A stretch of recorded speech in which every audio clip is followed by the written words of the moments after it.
Nous voici donc au terme de 19 mois d'une campagne présidentielle qui aura été parmi les plus répugnantes et pénibles de l'histoire américaine moderne. Je me trouve dans une des rues de New York, aux côtés de mon collègue Mark Davis. On a vu passer là le convoi du nouveau président élu, Donald Trump. Qu'est-ce que tout cela vous inspire, Mark? Eh bien déjà, ça fait bizarre, Stéphane, de vous entendre parler du président Donald Trump. Mais il faut s'y faire. Cette élection soulève finalement beaucoup de questions. Prenons par exemple le sujet de l'environnement. Quand on sait par exemple que le président des États-Unis a affirmé que le changement climatique était un canular. Que va-t-il en être des droits de l'homme quand on sait que le président élu, par le passé, a justifié l'utilisation de la torture à Guantanamo? Sans oublier le mur qu'il veut construire entre les États-Unis et le Mexique. C'est une des premières promesses qu'il a faites durant la campagne. Est-ce que cela va se faire? Et puis, il y a la réforme controversée appelée Obamacare qu'il veut supprimer. Est-ce que désormais, quelques 20 millions d'Américains vont se retrouver sans assurance maladie? On le voit, il y a plein de questions en suspens. Il a toujours dit qu'il allait, dès le premier jour, remettre à plat tout ce qu'Obama a fait. Il dispose en fait de 4 ans pour le faire.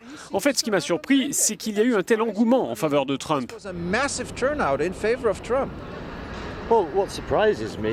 Moi, ce qui me surprend, c'est la capacité de cet homme à faire le grand écart.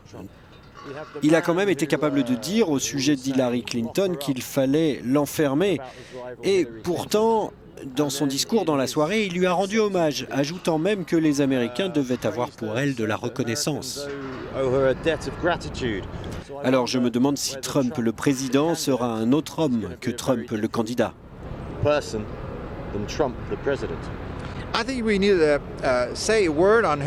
Bon, je pense qu'il faut dire quelques mots sur Hillary Clinton. Il me semble qu'elle n'était sans doute pas la candidate idéale. Beaucoup de gens à qui j'ai parlé durant la campagne me disaient qu'elle serait la moins pire des deux candidats. Mais il y a eu un basculement et c'est Trump qui est apparu comme le moins pire. Ce qui m'a étonné, ce sont les faibles scores qu'elle a obtenus dans les États comme le Wisconsin, la Pennsylvanie, le Michigan. Dans le Michigan, elle avait déjà été battue par Bernie Sanders durant les primaires. Et le vote des Latinos en sa faveur n'a pas été suffisant pour compenser la désaffection de l'électorat, des employés, des ouvriers, des personnes peu qualifiées.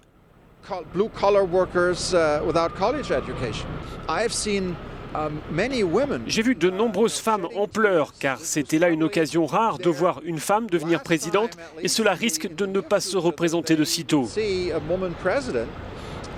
fait écho à ces femmes qui pleuraient lorsqu'elle a été désignée candidate lors de la convention à Philadelphie cet été.